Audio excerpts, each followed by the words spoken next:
يوم شفنا حفلة تتويج ملك بريطانيا العظمى الملك تشارلز الثالث في كنيسة دير ويستمنستر.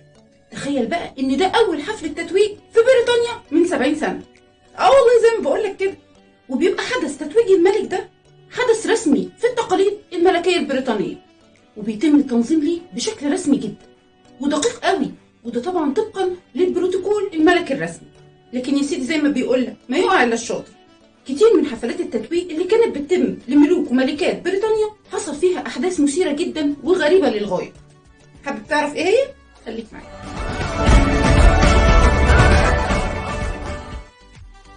السلام عليكم ورحمة الله، ازيكم عاملين ايه؟ يا رب تكونوا تمام بصحة كويسة. وبكل بساطة انا رشا حسن وقناتي مع رشا حياة.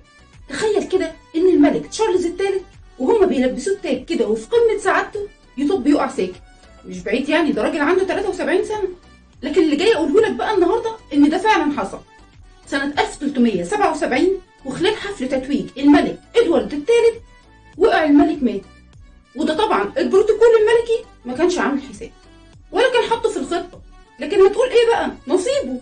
وطبعا تم الغاء الحفلة لحد ما يشوف الخط الوراثي للعرش هيرسى على مين. لكن بقى في حفلة تتويج الملك ادوارد الرابع الحمد لله الحفلة عدت وما حصلش فيها اي مشاكل والخطة مشيت عال العال. لكن اللي ما حطوش في الحسبان بقى ان الملك يموت بعد يوم من تتويجه. والله زي ما بقول لك كده، هم قالوا ان حصل له تسمم في الدم بسبب اكل وشرب الأطعمة والمشروبات الباردة خلال موجة حر شديدة. يعني تخيل مثلا بتاكل منجاية كده ساقعة في موجة حر في أغسطس تطب تقع ساكت. لوجيك، بس عند الملوك لوجيك جدا. سبحان من له الدوام. يعني العيب كده في العرش ولا في التاج؟ الله أعلم.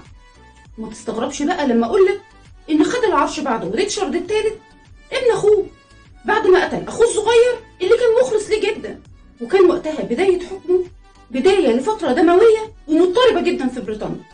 وتصدق بقى، هتصدق إن شاء الله، إن سنة 1649 تم إلغاء الملكية في إنجلترا. لا تقول لي بقى ملك ولا دياولة.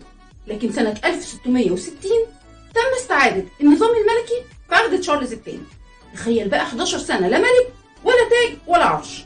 وسنة 1953 تم تتويج إليزابيث الثانية ملكة على بريطانيا. لكن الغريب واللي أول مرة نعرفه إن كان هيتم اغتيال الملكة في الموكب الملكي وهي رايحة تلبس التاج. واحد اسمه لويس أطلق عليها رصاص من مسدسه، لكن الواضح كده إن الملكة كانت نيتها سليمة فما جاتش فيها ولا رصاص، وربنا مد في عمرها لحد ما ماتت وهي تقريبا عندها قرن من الزمن.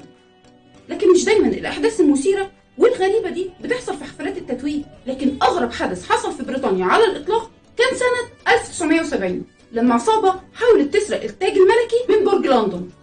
الطموح حلو مفيش كلام، لكن ولسوء حظهم تم القبض عليهم وخدوا 15 سنة سجن. كان كل أملهم إن هم يسرقوا التاج ويطلعوا بيه بره البلد، لكن الحمد لله لقوا تاج الملكة وتمت إعادته لبرج لندن تاني.